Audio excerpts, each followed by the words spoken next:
Stop sending in pictures of your medical records to the VA. Instead, I'm going to tell you what you should be doing to help get your claim properly processed. And I'll explain why it's really important to stop sending in pictures of your medical records.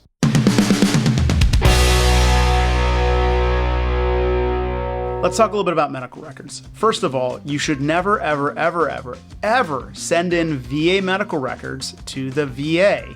The VA has VA medical records. So you don't need to click the blue button to download your VA treatment records and then re-upload them to the va.gov portal or fax them in. Just don't do it. When you file a supplemental claim, you can actually note where these records are.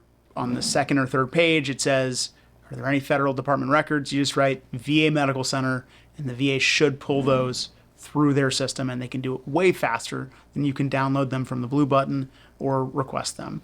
Likewise, I generally say this when you're doing service department records. I see veterans saying, well, it took me 9 months to get my service department records. And I'm like, it'll take the VA a week to do it, because they can go in and through their databases actually pull directly from the archives. And if it hasn't been scanned, they have people at the archives who can pull records on your behalf. They've gotten pretty decent at that. And I've actually seen the VA recently find service department records that were really old and in, quite frankly, terrible shape. So be mindful that that if you tell the VA these records exist somewhere in the federal government, the VA can pull them for you. Now, the records you should absolutely submit, even though you can ask the VA to do this for you, but you should submit them on your own, are records from your private doctors. Here in Baltimore, we've got Johns Hopkins, we've got Mercy, the Greater Baltimore Medical Center, Sinai Hospital, all these hospitals. You should absolutely request your records from them, download them, and upload them to the VA. Because the VA, while they can request them, that can take some time. And oftentimes, if you're computer savvy enough, you can go on to a patient portal and click a couple buttons and download it into a PDF.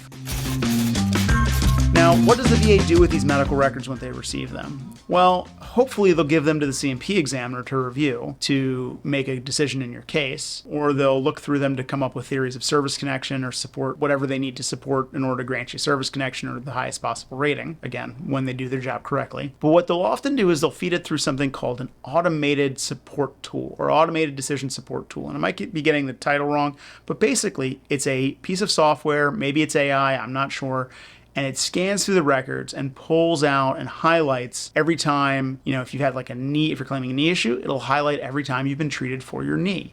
And it'll highlight if you have hypertension, it'll highlight every single incidence of hypertension. What they do is they pull all these together and it spits out a report for the internal use of the VA so they can quickly figure out, well, are there records of these and where should we look for them? Here's the other thing to know. Believe it or not, VA employees are under a time crunch, and they have to review your file quickly.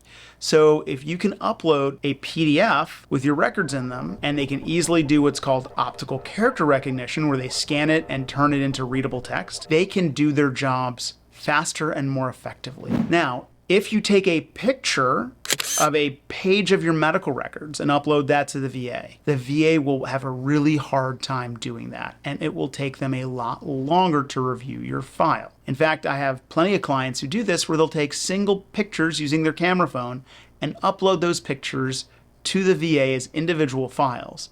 So there'll be hundreds of single page files in their VA claim file, and that really makes the VA's job harder for them when they're going through the file to figure out what's going on in your particular case. Since the VA is on a time crunch, we don't want to give them an excuse to do a sloppy job reviewing their records. If your record is thousands of documents long, I'm telling you, each and every time, you're going to get that in front of a veteran service representative who's going to review the file, and they're going to rush through that. They're going to feel the time pressure to go through that, and they're not going to scrutinize the documents carefully. Now, with that said, even if there are 10 documents in your claims file, they don't always scrutinize them, but the odds of them scrutinizing them when it's hundreds of individual photographs horizontally aligned with poorly visible in your file, the VA is going to have a really tough time giving your case the attention it deserves. So here's what you need to do. And here's why I encourage you to do it. If you have medical records that you want to upload to the VA and they're in paper format, go somewhere and get them scanned. Your local library will do it. They often have scanners. Maybe a VSO can do it for you. Maybe you can go in person to a VA and they can scan them in and directly add them to your C file, depending on who's working the front desk. Again, this is VA, not a VA hospital, but they might be able to help sometimes. Find somebody with a scanner who can scan in these records. And if push comes to shove, go to Staples or Office Max or FedEx, Kinko's or UPS and pay to have them scanned. It's really important to have a good, clean, scanned copy, not marked up, not highlighted by the veteran, just the records scanned so the VA can run them through their software and pull the information they need, and so the claims examiner can actually do their job quickly and effectively, assuming they were ever inclined to do so to begin with. But again, we don't want to make it harder for them. Think about this, right? You're asking for something that's really important, which is compensation, oftentimes significant amounts of compensation, for the rest of your life for disabilities or injuries incurred while on active duty. Don't make it harder on the VA than it already is for you to get what you need. Take this seriously and get them scanned. It's all about the evidence. It's all about the evidence. It's all about the evidence. And I'm stomping my foot saying this, although you can't see it because I'm on camera. Scanned copies, not photographs. I cannot be more emphatic about this. I hope that was helpful. I hope that was informative. Like and subscribe. If you've been denied your VA disability claims or you received a rating you don't think is correct, feel free to reach out to our office. Maybe we can represent you in an appeal. But until next time, take care.